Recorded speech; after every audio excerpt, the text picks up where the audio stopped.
हरे कृष्णा। आज हम दूसरे अध्याय का 7वां श्लोक पढ़ेंगे 2.7।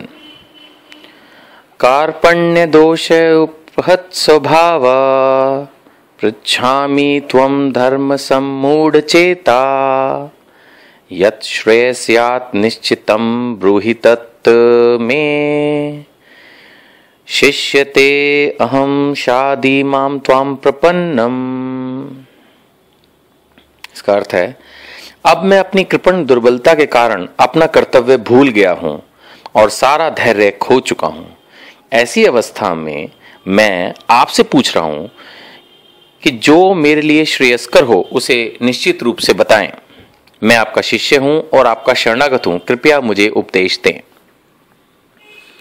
इस श्लोक के परपट में श्रील प्रभुपाद क्लियरली ये समझा रहे हैं कि जब अर्जुन जैसा महावीर कंफ्यूज हो गया कि मुझे क्या करना चाहिए क्या नहीं, तो हम सबके भी ये स्थिति बार बार जीवन में होती रहती है कि हम ये नहीं समझ पाते कि हमारे लिए क्या सही है और क्या गलत है।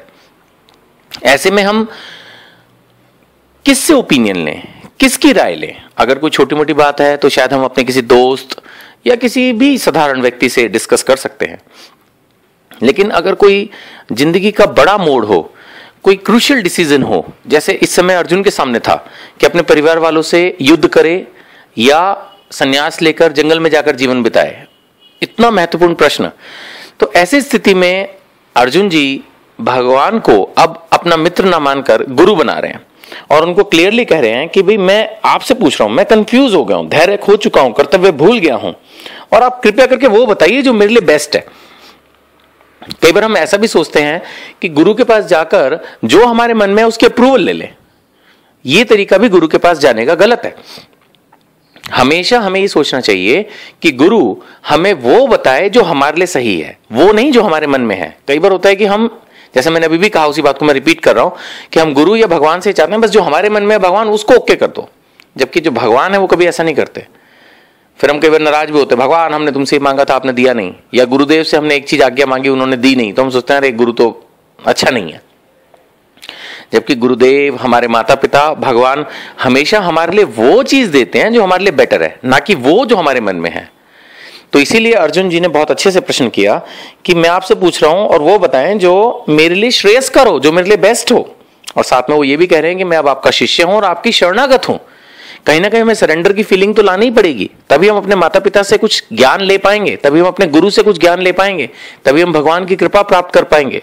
तो अर्जुन जी इसमें बहुत राइट तरीके से आगे बढ़ रहे हैं। और ये भगवत गीता की शुरुआत है, दूसरे अध्याय का 7वां श्लोक।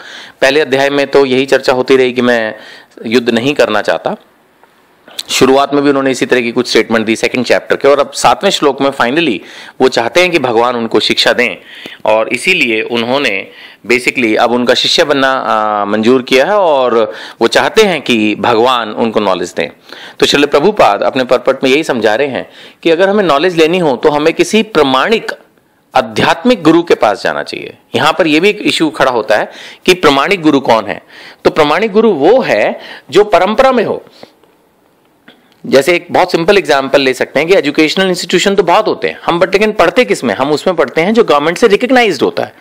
ऐसे 4 परंपराएं हैं जो भगवान की तरफ से अप्रूव्ड है।